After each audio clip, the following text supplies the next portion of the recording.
Okay, so today I'm going to talk about Asperger syndrome, and I'm going to specifically go over um, really the subtypes and the signs and symptoms, if I can find my note card, which I don't think I can. Oh well. I've been doing a lot of research lately. I'm an Aspie myself. I've been doing a lot of research lately on Asperger's, really, to find out more about it and kind of just further my knowledge on what I've already known my whole life, but never able to put it into perspective as to why. I knew what was going on to a degree, but I didn't know why. Now I know why. Um, let's see. The first subtype that I'd like to go over is, I think, the one everybody looks for in the Aspie, and that would be the Outcast. The Outcast, it's kind of self-explanatory. The Outcast will try to make friends and try to interact socially, but they're outcasted, they're pushed away because they really don't have a good grasp of what is and is not appropriate in social situations, or they just don't understand the different cues. They don't pick up on things as easily as or at all compared to neurotypicals or the normal people. Um, so the outcast is going to have trouble making friends and probably be more prone to depression than the rest of, or the other two subtypes of Aspies, because they're trying to make friends but constantly failing, and they don't really know how to fix it. Um, so that's the one that I wanted to go over first, because it seems to be the most prominent. The second one I want to go over is probably the most prominent in women, female Aspies, or as Judy Simone puts it, not Judy, sorry, Rudy, bad with names, apparently. Rudy Simone puts it, Asper girl. The Asper girls tend to be the actors rather than the actresses, but it's a subtype, the actor. This subtype has learned over time, learned enough basic social skills to be able to fit in and look normal on the outside. On the inside, the process is really still the same, um, but they do pick up on social cues a lot better because they've learned how, rather than having to rely on what words are being said and then the miscommunications that come with that. So I fall under that category. I started really making friends for the first time. I mean, I made friends consistently for the first time when I was in 7th grade, and those friends were already outcasts. Those friends were already the weird and eccentric, and um, even then they would tell me a joke and I didn't get it, and so they still thought that I was weird, but they were weird too, so it was okay. Then I actually started making more normal friends in high school, probably my sophomore year. My freshman year was okay. I did decently, but my sophomore year was what really stood out for me, and that's when I really started to make friends. And then my senior year, I got so good at the acting that um, I started making, I moved schools, and I was so good at being able to act normal that I made tons of friends, and I actually had a very large group of friends. However, those group of friends were still the really nerdy, the weird ones, but everybody kind of liked those. At that school, it wasn't like those people are outcasted. Everybody was really friends with everybody, and that was a blessing, really. I mean, I'm not religious, but it was a blessing. But basically the actor will be able to fit in, and they can actually make friends, but it is very tiring. We still prefer to be alone most of the time. Just because we can pretend to fit in doesn't mean we like to pretend to fit in. I really don't. That's my personal opinion. I don't like to pretend that I'm someone I'm not, or have to work off of what they give me rather than work off of what I know internally.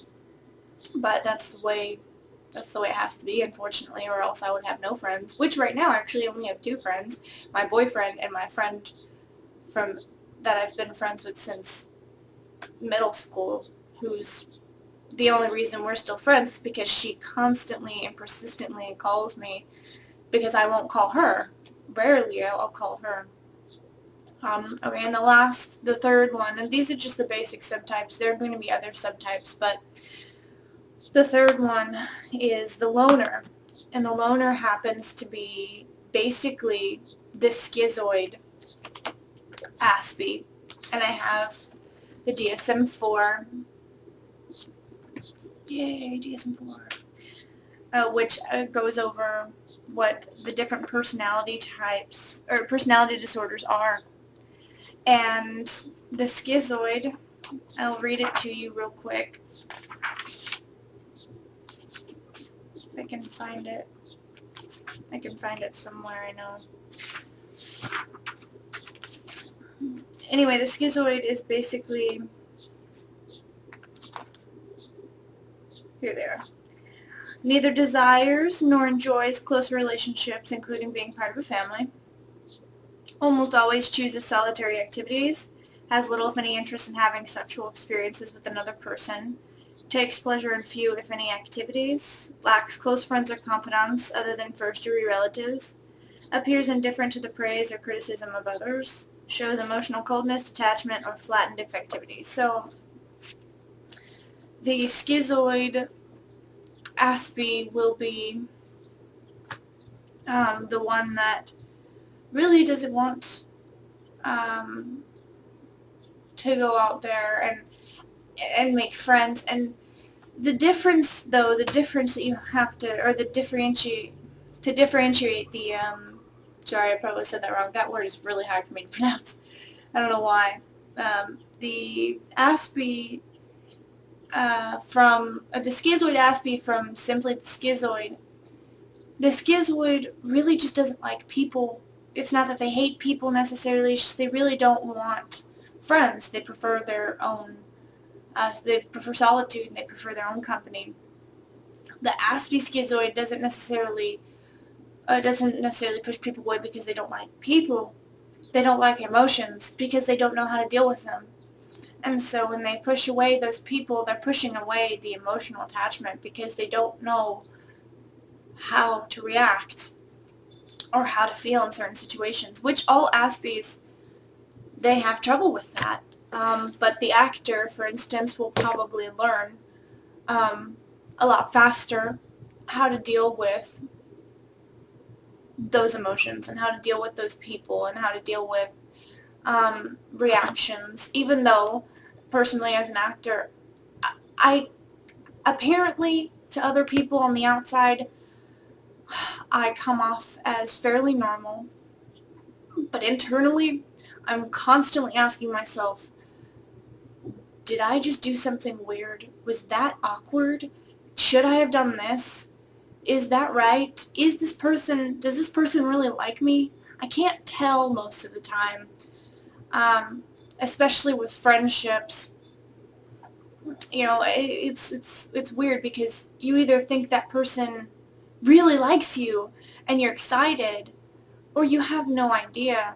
But in truth, they may not like you at all, and they're trying to push you away I mean, not to that extreme, because obviously, for the actor at least, if they're trying to push you away, you can tell, because you've picked up on those social cues over time. You've learned what those are, because you've been pushed away so often.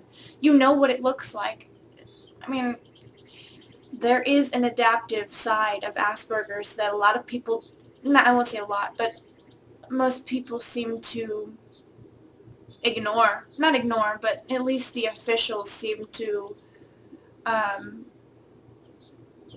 disregard at times, because they say, well, this is what Asperger syndrome is, and if you don't display this, then you don't have Asperger's. Well, Asperger's is a mind thing. It's a great way of communicating, Alicia. That's my name, by the way, if you were wondering who I was talking to. Me. I'm talking to myself. They say if you don't display these things, then you don't have Asperger's, and that's not all doctors. Doctors and psychologists and psychiatrists who are familiar with Asperger's, they're able to pick up on it because they study it specifically. But Asperger's is a way of thinking. It's a different mind completely. The mind thinks this way, and that is very separate from everybody else. Normal, neurotypical people. And that's pretty much what Asperger's is. The lack of social inhibition, I guess. I don't know if that's a word. I know inhibition is, but inhibition, whatever. You know what I mean. The lack of social skills, but logical thinking is very prominent there. You for instance, figurative speech or metaphors, they can elude the Aspie, but of course, like I said, there's this adaptive side. There's this adaptive side to some Aspies that for instance, I know sarcasm. I know what sarcasm sounds like, and I know when you're being sarcastic most of the time. Sometimes it still eludes me. I'm just like, was that a joke? I have to ask. But most of the time I get it. And most of the time I get figures of speech. For instance, I'm going to put something on the table. And that wasn't actually a figure of speech that another woman in another video gave an example of, but it's a good example. I'm going to put something on the table, meaning I'm going to make a proposition, but the Aspie might actually physically wait for you to put something on the table. And sometimes I get those mixed up. Sometimes when somebody says I'm going to put something on the table, I either immediately go to, okay, that's a figure of speech, they're making a proposition, and then it's not that, and then they're actually going to put something on the table, because I don't necessarily pick up on how they say it, I'm just picking up on what they're saying. Not all the time, sometimes I do, but... And then it might be the other way around, when they're saying, I'm going to put something on the table, and I wait for them to put something on the table, but they're really, it was the figure of speech that time. So about 50-50, I get them right most of the time, because I realize that when they say it's a whole new can of worms, they're not talking about a literal can of worms, but that's where my mind goes first. I picture a can of worms. I just think of a can of worms. I don't actually think of the figure of speech as it is. Yeah, so I will probably be making another video. That was just going over the subtypes. I said I was going to go over the signs and symptoms, but this video is already about 15 minutes long. So I will make another video going over the basic signs and symptoms of Asperger syndrome, and hopefully putting them into perspective for you guys, for everyone, because I think that there's a massive lack of perspective on the internet of what Asperger's really is, because about a month ago I had no idea what it was, and then I started doing all the research my little heart desired, which is literally for 2 weeks straight doing nothing but researching Asperger's. And I found out, wow, That's me to the T. And that rhymed. I'm out of time. Huh? That didn't quite rhyme because it rhymed. Anyway, so, yeah, hopefully this helped you understand, because I thought that Asperger's was one thing. I thought all Aspergers were those loners, or those outcasts that just made no friends ever and they didn't understand social cues. But no, they can learn. They're people. We are people. We learn, and we learn rather quickly compared to most people. We usually pick up on things that other people would never pick up on unless it was pointed out to them. So I hope this helped, and have a good day.